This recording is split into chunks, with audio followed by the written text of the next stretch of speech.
আমার মা কাকলি সেন। আজ থেকে 10 বছর আগেকার ঘটনা। আমার বয়স তখন 9 বছর। আমার বাবা ট্রান্সফার হয়ে আসে একটি গ্রামে। আমার বাবা জয়ন্ত সেন একজন ডাক্তার, এই গ্রামের একটি হাসপাতালে আসে। আমরাও কিছুদিন পরে সেই গ্রামে আসি। আমরা বলতে আমি আর মা। গ্রামটি খুব সুন্দর ছিল। চারিদিক ধুধু করছে মাঠ, কিন্তু একটাই জিনিস খুব বিরক্তিকর ছিল। জায়গাটির আবহাওয়া প্রচণ্ড গরম ছিল। প্রথম দিন আসার পরেই আমার শরীর খারাপ হয়ে যায় গরমে। আমরা যে বাংলোতে থাকতাম সেখান থেকে গ্রামটি অনেক দূর ছিল। বাবাকে রোজ গাড়ি করে নিয়ে যেত হাসপাতালে রঘু নামে একটি লোক। আমাদের বাড়িতে ঘরধর পরিষ্কার করার জন্য একটি মহিলা থাকত, মহিলাটির নাম কমলা ছিল। সেই মহিলাটি মায়ের সাথে খুব গল্প করত। মা আশেপাশে কেউকে চিনত না বলতে কমলার সাথে সব রকম গল্প করত। একদিন আমি তাদের কথা আড়ি পেতে শুনেছিলাম। কমলা মাকে বলছে, বৌদি একটা কথা বলবো, কিছু মনে করবে না তো? মা বলল, কি বলবি বল। কমলা, শুনেছি শহুরের মেয়েদের অনেক ছেলে বন্ধু হয়, তা তোমার কোনো বিয়ের আগে ছেলে বন্ধু ছিল নাকি? মা, আমার বাবাকে তো চিনতিস না, আমাকে মেরেই ফেলত। কমলা বলল, সত্যি কথা বলো না, তোমার মতো এত সুন্দরীর কেউ ছিল না। মা, মিথ্যে কেন বলতে যাব তোকে? কমলা, তুমি বলছো তোমার জীবনে দাদা ছাড়া কেউ ছিল না? মায়েতে অবাক হওয়ার কি হলো? কমলা, না এমনি। আচ্ছা, তুমি দাদাকে খুব ভালোবাসো না? মা, বিয়ের 10 বছর হয়ে গেল আর ভালোবাসব না, কি বলিস? কমলা, জানো বৌদি, এই গ্রামটায় বেশি দিন কোনো ডাক্তার থাকে না। মা, কেন? কমলা, এখানে এই হাসপাতালগুলোতে খুব ওষুধের চড়া কারবারি চলে, এখানকার রাজনৈতিক দলের কিছু লোক যুক্ত থাকে। মা, তোমার দাদা আমাকে এইসব কথা তো জানায়নি। কমলা, সে কি বৌদি? আপনি জানেন না এর মধ্যেই ডাক্তার বাবুর সাথে কিছু লোকের ঝামেলা হয়েছে হাসপাতালে, তারা ডাক্তার বাবুকে শাসিয়েছে। মা চুপ করে শুনছিল। এরপর আমার মনে আছে সেদিন রাতে বাবা মায়ের মধ্যে এইসব নিয়ে ঝগড়া হয়ে গেল। 2-3 দিন পর আমাদের বাড়িতে একজন মধ্যবয়স্ক লোক এলো। লোকটি নাকি গ্রামের খুব প্রভাবশালী লোক। আমার এখনো মনে আছে সেই দিনটার কথা, যখন লোকটি প্রথম আমাদের বাড়িতে আসে। আমি বারান্দায় খেলছিলাম বিকাল বেলা, যখন একটা কালো গাড়ি এসে আমাদের বাড়ির সামনে দাঁড়ায়। গাড়ি থেকে কিছু লোককে নামতে দেখে আমি ভয়ে আমাদের ঘরে ঢুকে যাই। মা আমাকে জিজ্ঞেস করল, কি হলো, তুই বাইরে থেকে ছুটে এলি কেন? আমি বললাম, বাইরে করা সব এসেছে। কিরকম যেন গুন্ডাদের মতো দেখতে। আমি ঠিক বলেছিলাম, লোকগুলো সত্যি গুন্ডাদের মতো দেখতে ছিল। মা আমার সাথে বাইরে আসতেই একটু থমকে গেল। মা, আপনারা? একজন নমস্কার করে বলে উঠল, নমস্কার বৌদি।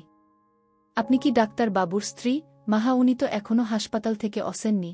আবার লোকটি বলে উঠল, আমি ডাক্তার বাবুর সাথে কথা বলতে এসেছিলাম। আপনি যদি কিছু মনে না করেন, আমরা কি ডাক্তার বাবুর জন্য বাইরে অপেক্ষা করতে পারি? আমার এক খুব বিশেষ বিষয় নিয়ে ডাক্তার বাবুর সাথে কথা বলার ছিল। মা, উনি কখন আসবেন? এতক্ষণ এখানে আপনারা অপেক্ষা করবেন? লোকটি বলল, না, আমাদের কোনো অসুবিধা নেই। মা আমাকে নিয়ে ঘরের ভেতর গেল। ঘরে গিয়ে সে হাসপাতালে ফোন করে বাবাকে লোকগুলোর ব্যাপারে বলতে লাগল। বাবার সাথে কথা বলে মা জানলা দিয়ে উকি মেরে লোকগুলোকে দেখতে লাগল। তারপর কি যেন একটা ভেবে আবার বাইরে গিয়ে বলল, আমি খুব দুঃখিত যে আপনাদেরকে ভেতরে ডাকতে পারছি না। আমার ঘরের ভেতরটা অগোছালো হয়ে আছে। আবার সেই লোকটাই উত্তর দিল, না না, আপনি এইসব নিয়ে চিন্তা করবেন না, আমরা বাইরে বেশ ভালো আছি। দেখে মনে হচ্ছিল এই লোকটাই কথা বলতে পারে। বাকি লোকগুলো অদ্ভুত চোখে যেন মার দিকে তাকিয়ে আছে। দেখে মনে হচ্ছিল তাদের কাছে আমার যেন দুর্লভ কোনো বস্তু। মা ভেতরে চলে এলো। কিছুক্ষণ পরে বাবা গাড়ি করে ফিরল। বাইরে থেকে শুনতে পেলাম বাবা বলছে, আরে রাজা সাহেব, আপনি এখানে বাইরে দাঁড়িয়ে আছেন? লোকটি ঠাট্টা করে বলল, আরে আপনার স্ত্রী তো আমাদের ভয় ঘরে ঢুকতে দিল না। বাবা, আপনি আসুন। আমারই দোষ, আমার ওকে জিজ্ঞেস করা উচিত ছিল কে এসছে। এরপর বাবা লোকটিকে কে নিয়ে ঘরে ঢুকল। মাকে লোকটির সাথে ভালোভাবে আলাপ করল। আমাকেও লোকটির সামনে নিয়ে গিয়ে নিজের ছেলে হিসাবে পরিচয় দিল। লোকটিকে এবার আমি ভালোভাবে দেখলাম। লোকটি আপনার ছেলে, সবাই খুব সুন্দর দেখতে, আপনার ভাগ্য দেখে খুব হিংসে হচ্ছে। বাবা, তো আপনি আশা করি আমার সাথে হাসপাতালের এই সব বেকানুনি জিনিসপত্র ব্যাপার নিয়ে কথা বলতে আসেননি বজ্জে? রাজা সাহেব, কি আর বলবো ডাক্তার বাবু, আমার হয়েছে ঝামেলা, সামনে ভোট আসছে।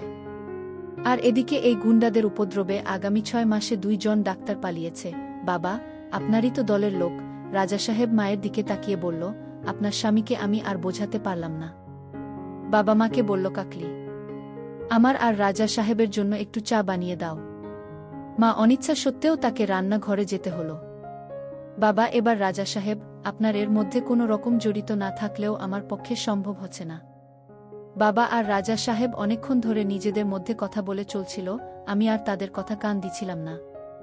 কিছুক্ষণের মধ্যে মা চা নিয়ে ঘরে ঢুকল। মায়ের হাতের চা খেয়ে রাজা সাহেব খুব পছন্দ করল। শেষে চলে যাবার সময় বলল, বৌদি, পরের বার কিন্তু এলে আর কিন্তু ঘর অগোছালো থাকার অজুহাত দেবেন না। মা মুচকি হেসে বলল, এবার অন্য কোনো অজুহাত দেব? আসতে আমাদের বাড়িতে রাজা সাহেবের আসা যাও বা বাড়তে লাগল। একদিন রাতে শোবার সময়ে মা চুল আঁচড়াতে আঁচড়াতে বলল, শুনলাম তুমি নাকি হেড অফিসে কয়েকজনের নামে নালিশ করেছ, তুমি জানো ওরা কারা? বাবা আর চোখে মায়ের দিকে তাকিয়ে বলল, তুমি জানলে কোথায় থেকে? মাসকালে রাজা সাহেব বাড়িতে এসেছিল ওনার কাছ থেকে। বাবা, লোকটা যখন দেখছে আমি ওর কোনো কথা শুনছি না, এখন তোমার কান ভাঙছে। মা এবার একটু রেগে গিয়ে বাবার কথার উত্তর দিল, অদ্ভুত লোকটার কি আসা যায়, আমাকে জানিয়ে যা করছে আমাদের পরিবারের ভালোর জন্য করছে।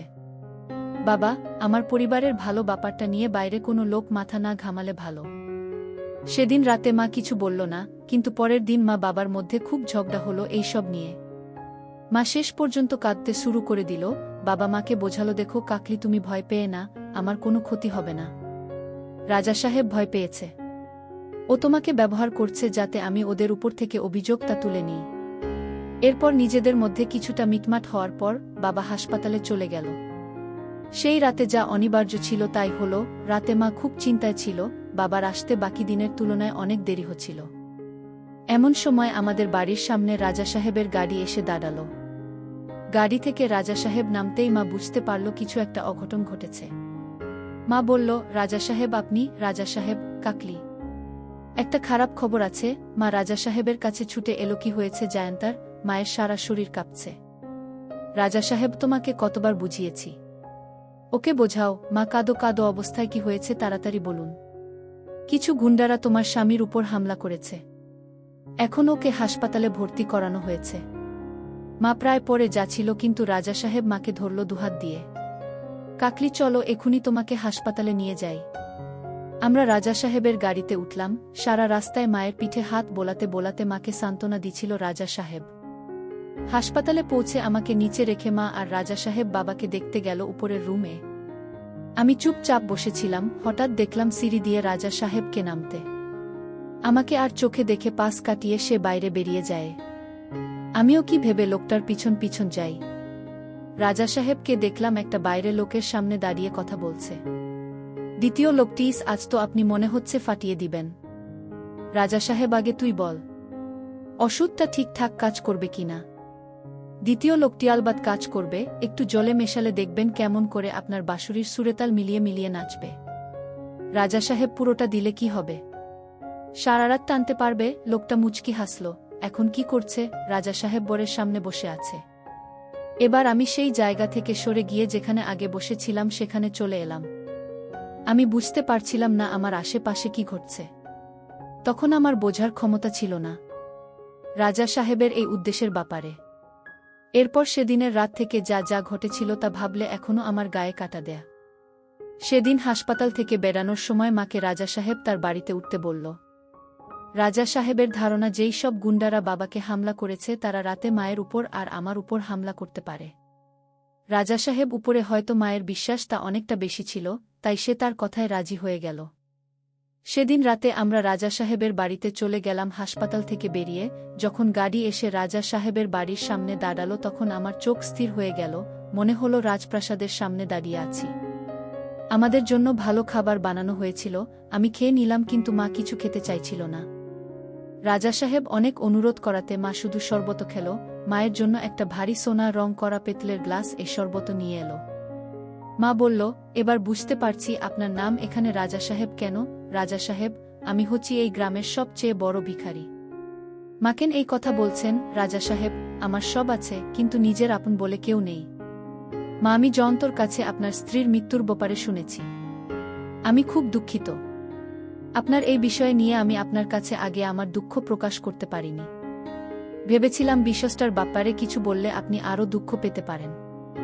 রাজা সাহেব, আমি তো আর ডাক্তার বাবুর মতো ভাগ্যবান নই যে আপনার মতো সুন্দর বউ আরেকটা পাব। মা কথাটা এড়িয়ে গিয়ে বলল, আমি আপনার আছে চিরকাল ঋণী থাকব। আপনি এই সময় আমাদের আশ্রয় দিয়েছেন। কিন্তু রাজা সাহেব, এরকম ভাবে তো আপনার এখানে থাকা যাবে না। জায়ান্তাকে কি সত্যি এই হাসপাতালে রাখতে হবে? আমি ওকে এই গ্রামের বাইরে নিয়ে যেতে পারি না। রাজা সাহেব, আপনি তো শুনলেন হাসপাতালের সমল কি বলল। উনিও তো ডাক্তার, হয়তো আপনার স্বামীর জুনিয়র। মা, এখানে 4-5 দিন থাকতে বলছে। আমার তো খুব ভয় হচ্ছে ওরা যদি আবার হাসপাতালে। রাজা সাহেব কাকলি, তুমি তো দেখলে তোমার পাতির সংরক্ষণের জন্য আমার লোকেরা হাসপাতালে সারাক্ষণ ঘুরে বেড়াচ্ছে। তারপর কনস্টেবল যাদব তো খুঁজছে ওই শয়তানগুলোকে। সেদিন রাতে আমাদের উপরের একটা ঘরে শোবার ব্যবস্থা করা হলো। আমি শুয়ে পড়লাম। মা আমার পাশে এসে শুলো। মাকে দেখে মনে হচ্ছিল মায়ের শরীরটা যেন খারাপ। নিজের কপালের উপর হাত চেপে রেখেছে। আমি জিজ্ঞেস করলাম, মা তোমার কি হয়েছে? মা কিছু হয়নি, মাথাটা একটু ধরেছে, সারাদিন যা গেল তুই ঘুমা। কিছুক্ষণের জন্য হয়তো আমি চোখটা বুঝেছিলাম। হঠাৎ মনে হলো মা বিছানা ছটফট করছে আর বিড়বিড় করে কি যেন বলছে। মায়ের কাছে আসতেই দেখতে পেলাম মা চোখ বন্ধ করে মুখ দিয়ে আওয়াজ করছে আর ক্রমাগত বাবার নাম নিচ্ছে এবং নিজের ডান হাতখানা পায়ের মাঝে ক্রমাগত ঘষে চলছে। সারা শরীরে ঘাম জমে রয়েছে। আমি মাকে জিজ্ঞেস করি, মা তোমার কি হয়েছে? মা সঙ্গে সঙ্গে নিজের ঘর কাটিয়ে আমার দিকে তাকালো। সে এক অদ্ভুত তাকানোর দৃষ্টি, মনে হচ্ছে তার শরীরের ভেতর তা ঝলছে। মায়ের ঠোঁটখানা কাঁপছিল। মা কি হয়েছে? আমি, মা তোমার কি শরীর খারাপ লাগছে? মা আমার থেকে চোখটা সরিয়ে বলল, তুই ঘুমা, আমাকে একটু বাচ্চাঘরে যেতে হবে। মা বিছানা থেকে উঠে পড়ল। আস্তে আস্তে বারান্দা দিয়ে বাচ্চাঘরের দিকে গেল। আমিও দরজার সামনে দাঁড়িয়ে রইলাম। দেখলাম মা বাচ্চাঘরের সামনে গিয়ে থমকে গেল। দেখলাম বাচ্চাঘর তালা লাগানো। মায়ের মুখে বিরক্তি দেখা গেল। অনেকক্ষণ ধরে কি যেন ভাবল এবং তারপর রাজা সাহেবের ঘরের সামনে গেল। ঘরে টোকা মারতেই রাজা সাহেব সঙ্গে সঙ্গে দরজা খুলে দিল। মনে হলো রাজা সাহেব অপেক্ষা করছিল। রাজা সাহেব পুরো একসেট মায়ের সামনে দাঁড়িয়েছিল। কি হয়েছে কাকলি? রাজা সাহেবের বলল, কি হয়েছে তোমার? তোমার স্বামীর কথা চিন্তা করে ঘুম আসছে না? মা তৎক্ষণাৎ নিজের ঘরটা কাটিয়ে, না রাজা সাহেব, আমার একটু বাচ্চাঘরে যেতে হবে। রাজা সাহেব বলল, ও তোমার বাচ্চাঘর যাবা প্রয়োজন? ঘরে এসো, ঘরে এসো। চাবিটা কোথায় রেখেছি খুঁজতে হবে। মায়ের হাত ধরে নিজের ঘরে নিয়ে গেল রাজা সাহেব। আমি আস্তে আস্তে দরজা থেকে উকি মারা বন্ধ করে ঘর থেকে বেরিয়ে এলাম। আস্তে আস্তে রাজা সাহেবের ঘরের দিকে গেলাম। আলতো খোলা জানলার মুখ দিয়ে উকি মারলাম। রাজা সাহেব আলমারি খুলে কি যেন একটা খুঁজছে। মা জিজ্ঞেস করল, আপনি বাচ্চাঘর চাবি দিয়ে রেখেছেন কেন? রাজা সাহেব মায়ের দিকে তাকিয়ে বলল, মাঝে মধ্যে বাচ্চাঘর বন্য বিড়াল ঢুকে পড়ে, সাপ ঢুকে পড়ে, তাই জানলাটা আর দরজাটা আটকানো থাকে। এরপর মায়ের কাঁধে হাত রেখে বলল, তোমার শরীর ঠিক আছে? তুমি এত ঘামছ কেন? মা এবার রাজা সাহেবের হাতখানা সরিয়ে বলল, আমাকে আমার ঘরে যেতে হবে রাজা সাহেব, আমার ছেলে ঘরে একা শুয়ে আছে, আমাকে না দেখতে পেলে ভয় পাবে। মা কেমন যেন একটা অস্বস্তি বোধ করছে রাজা সাহেবের সামনে। ভালোভাবে জানলার কাছে মুখ বাড়াতেই বুঝতে পারলাম কারণটা, রাজা সাহেবের তাঁবু হয়ে আছে। রাজা সাহেব মায়ের কাছে এগিয়ে এসে বলল, কি হলো? আমাকে ভয় করছে কাকলি, আমার শরীরটা ভালো নেই। রাজা সাহেব মা মুখ ফিরিয়ে দরজার দিকে ঘুরতে যাচ্ছিল, এমন সময় রাজা সাহেব পিছন থেকে ধরল দেওয়ালের সাথে। মা কিছুক্ষণ রাজা সাহেবের বাহুবন্ধনে ছটফট করল কিছুক্ষণের জন্য, তারপর কাঁদতে লাগল। রাজা সাহেব মাকে বলল, আমি জানি তোর কি হয়েছে। তোর আজ রাতে তোর স্বামীর প্রয়োজন ছিল, কিন্তু আজ তোকে কে সেবা দিবে সেটাই তুই বুঝতে পারছি না। তোর চোখে ভেসে আছে নিঃসঙ্গতার ছাপ। মা ফুপিয়ে ফুপিয়ে কাঁদছিল, কিছু বলছিল না। নিজেকে এরকম ভাবে আটকে রেখে কি লাভ? শুধু ভাব যে একটি রাত তোমার পা ফসকে গেছে, কাল কেউ জানতে পারবে না আমাদের সম্পর্কর ব্যাপারে। রাজা সাহেব বলল। মাকে এবার নিজের দিকে ঘোরালো রাজা সাহেব। মা মাথা নিচু করে ফুপিয়ে ফুপিয়ে তখনও কাঁদছিল। মায়ের চোয়ালখানা 2 হাত দিয়ে চেপে ধরল। তো লজ্জা কিসের? এক মুহূর্তের জন্য সমাজের কথা ভুলে যাও, ভুলে যাও তোমার স্বামীর কথা। দেখবে আজ রাত তোমার জীবনের সবচেয়ে বড় স্মরণীয় রাত হবে। মা মুখটা ঘোরানোর চেষ্টা করল, কিন্তু রাজা সাহেব মায়ের মুখখানা সরাতে দিল না। রাজা সাহেব মায়ের মুখের কাছে নিজের মুখখানা এনে বলল, তুমি আজ রাজি হও বা না হও, আমাকে তুমি আটকাতে পারবে না। তাদের কার্যকলাপ দেখে আমি আর থাকতে পারলাম না। মুহূর্তে মধ্যে মায়ের সারা শরীর কেঁপে উঠল। মা হাউ হাউ করে কেঁদে উঠল। আমি আর দেখতে পারলাম না, সরে গেলাম জানলা থেকে। আমার মাথা কাজ করছিল না, খুব ভয় পেয়েছিলাম, একটু কেঁদে ফেললাম, নিজের মাকে একজন ব্যথা দিচ্ছে আর কিছু করতে পারছিলাম না ভেবে আগেই কান্নাটা এসেছিল। আমি সেখানে থাকতে পারলাম না, নিজের ঘরে চলে গেল। ঘরে দরজা বন্ধ করতেই মায়ের গলার আওয়াজ কানে আসছিল না। কিন্তু বিছানায় শুতে পারলাম না। বিভিন্ন প্রশ্ন আমার মাথায় ঘুরতে লাগল। আমি আর ঘরে বসে থাকতে পারলাম না, প্রশ্নের উত্তর খুঁজতে আবার সেই ঘরের দিকে গেলাম। আমি আস্তে আস্তে সেই ঘরের কাছে গেলাম। এবার মায়ের কান্নার আওয়াজ আর শুনতে পারছিলাম না। জানলা দিয়ে উকি মারতেই দেখতে পেলাম মা একইরকম ভাবে আছে। রাজা সাহেব বলল, কাকলি, আমি তোমার মাথায় সিঁদুর পরাতে চাই। মা, সিঁদুর সেটা কোথায় পাবো রাজা সাহেব?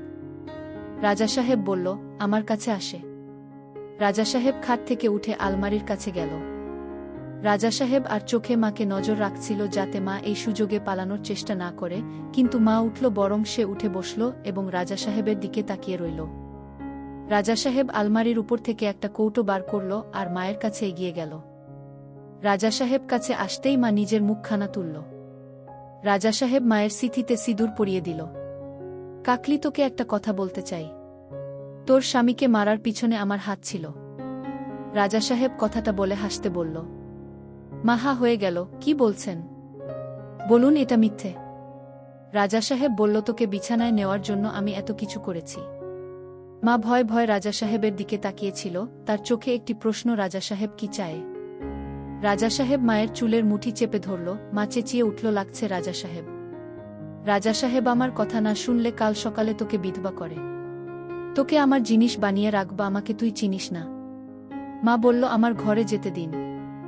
রাজা সাহেব ঘরে? আমার তো এখনো শেষ হয়নি। মার চক্ষু বড় হয়ে গেল। আমার ছেলে ঘরে একলা আছে। রাজা সাহেব মায়ের কাপড়গুলো হাতে নিয়ে বলল, আমি দেখে আসছি। মা বলল, ওগুলো নিয়ে যাচ্ছেন কেন? রাজা সাহেব বলল, তুই তো অ্যাক্সেট অবস্থায় ঘর থেকে বেরাতে পারবি না। মা বলল, রাজা সাহেব, আপনি কি সত্যি আমার স্বামীকে গুন্ডা দিয়ে মেরেছেন? রাজা সাহেব বলল, আমার কোনো উপায় ছিল না, গুন্ডারা তোর স্বামীকে মেরেই ফেলত। আমি শুধু বুঝিয়েছি ডাক্তারকে মারতে, এবং আর আসল মজা হবে যখন ডাক্তারের বউকে বেইজ্জত হবে। বিশ্বাস করো, সব কটার জিভে জল গড়িয়ে পড়ছিল। মা ভয় ভয় বলল, তাহলে তুমি কি আমাকে ওদের হাতে সঁপে দেবে? রাজা সাহেব, যদি তোমাকে ওদের হাতেই সঁপে দিতাম তাহলে আজ রাতে তোমাকে বাড়ি থেকে হাসপাতালে নিয়ে যাবার জন্য আসতাম না। ওরা আজই তোমার বাড়িতে আসত। এতক্ষণে যাদব ধরে ফেলেছে সবটাকে। আসলে তোমার মতো সুন্দরীকে 10 জনের সাথে শেয়ার করা যায় না, বলে সে দরজার কাছে এলো। আমি দৌড়ে আমার ঘরে চলে গেলাম। আমি খাটে শুয়ে ঘুমানোর ভান করলাম। রাজা সাহেব কিছুক্ষণ পর ঘরে ঢুকল। মায়ের শাড়ি আর বাকি জিনিসগুলো দূরে একটা ঘরের কোণে রাখল আর আমার কাছে এগিয়ে এলো। রাজা সাহেব আমার কাছে এসে উকি মারল এবং রাজা সাহেবের সামনে আমি শুয়ে থাকার নাটক করলাম। রাজা সাহেব ঘর থেকে বেরিয়ে গেল এবং যাবার আগে আমার ঘরের দরজাটা বাইরে থেকে বন্ধ করে দিল। আমি বুঝতে পারলাম সারা রাত আমাকে এই ঘরে কাটাতে হবে। চোখে ঘুমও আসছিল না। বারবার দৃশ্যগুলো চোখে ভাসছিল। অনেকক্ষণ ধরে খাটে দাপাদাপি করার পরে কখন ঘুমিয়ে পড়লাম খেয়াল নেই। যখন চোখ খুললাম দেখলাম এক বুড়ো মাসি আমায় জিজ্ঞেস করছে, খোকা ওঠ। আমি জিজ্ঞেস করলাম, আমার মা কোথায়? বুড়ো মাসি বলল, তোমার মা খুব ক্লান্ত, শুয়ে আছে। আমার প্রচণ্ড খিদে পাচ্ছিল, তাই আমি কথা না বাড়িয়ে বলে বসলাম, আমার খুব খিদে পেয়েছে। মসি বলল, হ্যাঁ, তোমাকে আমি খেতে ডাকতে এসেছিলাম। তোমার খাবার বানানো হয়ে গেছে। আমি নিচে গিয়ে মুখ ধুয়ে খেয়ে নিলাম। পুরো বাড়িতে আমার একা একা লাগছিল, ঘরের কেউকে আমি চিনতাম না। হঠাৎ শুনতে রাজা সাহেবের 2 পরিচারিকার গলার আওয়াজ পেলাম, বাগানে ফিস ফিস করে কি যেন বলছে, ভালোভাবে তাদের কথাগুলো আড়ি পেতে শুনলাম। ঘরে কি দেখলি? একজন পরিচারিকা আরেকজনকে জিজ্ঞেস করল। অ্যাক্সেট হয়ে শুয়ে আছে রাজা সাহেব আর ডাক্তারের বউ। আমাদের দেখে বুতা ভয় চেঁচিয়ে ওঠে এবং রাজা সাহেবের কাপড় দিয়ে ঢাকার চেষ্টা করে। তারপরেই তো রাজা সাহেব বুড়ি মাসিকে ডেকে পাঠালো আর তারপর আমাদেরকে সরিয়ে দিল। দুজনেই ফিস ফিস করে হাসছিল। এমন সময় পিছন থেকে কে যেন বলে উঠল, এই খোকা, তুমি ওখানে কি করছো? পিছনে ফিরে দেখি বুড়ি মাসি। আমি বোকার মতো মাসির দিকে তাকিয়ে রইলাম। মাসি বলল, তোমাকে তোমার মা ডাকছে। আমি বললাম, মা কোথায়? বুড়ি বলল, উপরের ঘরে। যেখানে তুমি রাতে শুয়েছিলে। আমি দৌড়ে উপরের ঘরে গেলাম। বাইরে থেকে মা আর রাজা সাহেবের গলার আওয়াজ শুনতে পেলাম। মা কাঁদতে কাঁদতে রাজা সাহেবকে বলল, কাল রাতের ঘটনা কোনো ভালোবাসা ছিল না। আমাকে ভেষজ খাইয়ে আপনি আপনার ইচ্ছের বিরুদ্ধে কাজ করেছেন। আমি আমার স্বামীকে এই গ্রাম থেকে নিয়ে যেতে চাই। রাজা সাহেব, আমি তোমায় বাধা দেব না। আমার লোকেরা তোমাকে গাড়িতে তুলে দেবে। আমি ঘরের দরজার সামনে দাঁড়িয়েছিলাম, মা আমাকে দেখতে পেয়ে চুপ হয়ে গেল। নিজের চোখের জল মুছে ফেলে আমাকে বলল, আয় এখানে, আমরা এখুনি বাবার কাছে যাব। রাজা সাহেব ঘর থেকে বেরিয়ে যাচ্ছিল, কিন্তু মা রাজা সাহেবকে বেড়ানোর আগে একটা কথা শুনিয়ে দিল, আপনার কোনো সাহায্য আমাদের প্রয়োজন নেই। আমরা কিছুক্ষণ পর হাসপাতালের দিকে রওনা দিলাম। হাসপাতালে গিয়ে বাবাকে মা এখান থেকে নিয়ে যাবার কথা বলল। বাবা নিজেই বলল, এখান থেকে যাওয়া সম্ভব নয়। মাকে বাবা বলল রাজা সাহেবের বাড়িতে থাকতে নিরাপত্তার জন্য, কিন্তু মা শুনল না এবং বলল যে সে আমাকে নিয়ে আমাদের বাংলোতে থাকবে। যখন আমরা সেখান থেকে ফিরছিলাম, আমাদের দেখা যাদবের সাথে হলো। যাদব আমাদেরকে থানায় আসতে বলল। পুলিশ ভ্যানে যেতে যেতে যাদব জানালো যে কাল রাতে রাজা সাহেব তাদেরকে আমাদের চলে যাবার পর আমাদের বাংলোতে লুকিয়ে থাকতে বলেছিল। লোকগুলো যারা আমার বাবার উপর হামলা করেছিল, তারা সত্যি আমাদের বাড়িতে হামলা করেছিল এবং পুলিশ কিছু জনকে গ্রেফতার করেছে, যদিও 2-3 জনকে তারা ধরতে পারেনি। যাদব বলল যে তার মায়ের বিবৃতি দরকার, যে এই লোকগুলোর আমাদেরকে মারার চেষ্টা করেছে যাতে সে লোকগুলোর নামে কেস ঠুকতে পারে। সেদিন থানা থেকে বেরিয়ে মা ইন্সপেক্টরকে অনুরোধ করল যে আমাদেরকে তারা রাজা সাহেবের বাড়িতে পৌঁছে দেয়া। আমরা রাজা সাহেবের বাড়িতে পৌঁছতে বুড়ি মাসি বলল, তুমি ফিরে এলে ডাক্তারের বউ, আমি জানতাম তুমি ফিরে আসবে। মা কোনো কথা উত্তর দিল না। আমরা যে ঘরে ছিলাম সেই ঘরের দরজা খুলে দিল। মা আমাকে বলল, তুই একটু একা থাক, আমি একটু বাইরে থেকে আসছি। মাকে দেখলাম বারান্দায়। বুড়ি মাসিকে জিজ্ঞেস করল, রাজা সাহেব কোথায়? বুড়ি হাসতে হাসতে বলল, তুমি চলে যাবার দুঃখে বাইরে পুকুরটায় স্নান করতে গেছে। মা বলল, বাইরের পুকুর? আমার ওনার সাথে একটু কথা বলার ছিল। বুড়ি মাসি বলল, চল বউ, তোমাকে রাজা সাহেবের কাছে নিয়ে যাই। তোমাকে দেখলে রাজা সাহেব দেখলে খুশি হবে। মাকে দেখলাম বুড়ি মাসির পিছন পিছন যেতে। আমি নিজেকে আটকাতে পারলাম না, তাদের পিছন পিছন যেতে লাগলাম। অবাক হয়ে গেলাম যখন দেখতে পারলাম যে পুকুরটির কথা বুড়ি মাসি বলছিল সেটা ঠিক রাজা সাহেবের বাড়ির বাগানের জঙ্গলের পিছনে। পুকুরের সামনে দেখতে পারলাম সকালে যে 2 জন পরিচারিকার কথা আমি তখন আড়ি পেতে শুনছিলাম, তারা রাজা সাহেবের সাথে পুকুরে স্নান করছে আর হাসাহাসি করছে। রাজা সাহেবে স্নান করা দেখে মা লজ্জা পেয়ে গেল এবং চোখ নামিয়ে ফেল। বুড়ি মাসি ঠোঁটটা বেঁকিয়ে বলল, ওরে লাজুক মেয়ে, যা, লজ্জা না পেয়ে রাজা সাহেবের কাছে যা। একসাথে স্নান কর আর দুটোকে বল উপরে আসতে, ঘরে অনেক কাজ আছে। বুড়ি মাসি মাকে ধাক্কা দিয়ে বলল, যা, এত ভাবছিস কি? আমি চললাম, আমার অনেক কাজ আছে। মা কিছুক্ষণ দাঁড়িয়ে থেকে জঙ্গলের গাছের ফাঁক দিয়ে রাজা সাহেব আর 2 পরিচারিকার স্নান করা আর রাজা সাহেবকে স্নান করানোর দৃশ্য দেখছিল। তারপর মা পুকুর ধারে এসে দাঁড়াল। রাজা সাহেব মাকে এবার দেখতে পারল। রাজা সাহেব মাকে দেখে একটু ব্যাকাভাবে হেসে বলল, কি হলো কাকলি? আমি ভাবলাম তুমি এতক্ষণে গ্রাম ছেড়ে চলে গেছ। মা বলল, আপনি জানতেন আমি গ্রাম ছেড়ে এখন যেতে পারবো না। রাজা সাহেব বলল, এখানে এসছো কেন? মা নিজের চুলের খোপা বানাতে বানাতে বলল, আর অন্য কোনো জায়গায় নিজের ছেলেকে নিয়ে একা থাকার সাহস হলো না। রাজা সাহেব, আমি কোনো মহাপুরুষ নই। তোমার মতো মহিলাকে যখন খুশি স্বীকার করতে পারি। মা, আমার তো আর কিছু নেই আপনার কাছে হারানোর জন্য। মা পুকুরের জলে নামতে লাগল। রাজা সাহেব বাকি 2 জনকে ইঙ্গিত করল পুকুর ছেড়ে উপরে যেতে। 2 পরিচারিকার চোখে মায়ের প্রতি একটু রাগ আর হিংসার আভাস বুঝতে পারলাম। 2 জনে সাঁতার কাটতে কাটতে মায়ের পাশ কাটিয়ে বেরিয়ে গেল। হঠাৎ দেখলাম রাজা সাহেব সাঁতার কাটতে কাটতে মায়ের কাছে এসে দাঁড়াল। তোমার এখনো একটা ছিদ্র আমি এখনো দখল করিনি, তুমি সব কিছু হারাওনি এখনো। মা এই কথাটি শুনে একটু ভয় পেয়ে পিছিয়ে গেল। রাজা সাহেব বলল, এত ভয় কিসের? ওটা আমি তোমার ইচ্ছের বিরুদ্ধে নেব না। রাজা সাহেব বলল, গতকালকের রাতে আমাকে তুমি স্বর্গে পৌঁছে দিয়েছিলে কাকলি। তোমার এই মিষ্টি গন্ধ আমাকে পাগল করে দিয়েছিল। মা এই কথাগুলো শুনে জোরে জোরে নিঃশ্বাস নিতে লাগল। রাজা সাহেব মায়ের মুখের কাছে নিজের মুখখানা নিয়ে এলো। ভেবে দেখো কাকলি, প্রত্যেক রাতে আমার মতো পশুর সাথে তোমাকে থাকতে হবে, বিশ্রাম হবে না তোমার। মা চোখ তুলে রাজা সাহেবকে বলল, আমি রাজি। কিন্তু একটু পর রাজা সাহেবের বিকৃতি অত্যাচার সহ্য করতে না পেরে মা বলল, আমি আর সহ্য করতে পারছি না। আমাকে তুলে দিন ওই লোকগুলোর হাতে। আমাকে ওরা একেবারে মেরে ফেলুক। রাজা সাহেব মুচকি হেসে বলল, তা কি করে হয় বল? আমি শুধু তোকে সুরক্ষা দিচ্ছি না, তোর ছেলে আর তোর স্বামীকে সুরক্ষা দিচ্ছি। মা উঠে পড়ল এবং পুকুরের জলে মুখ ধুতে লাগল। রাজা সাহেব পিছন থেকে ধরল।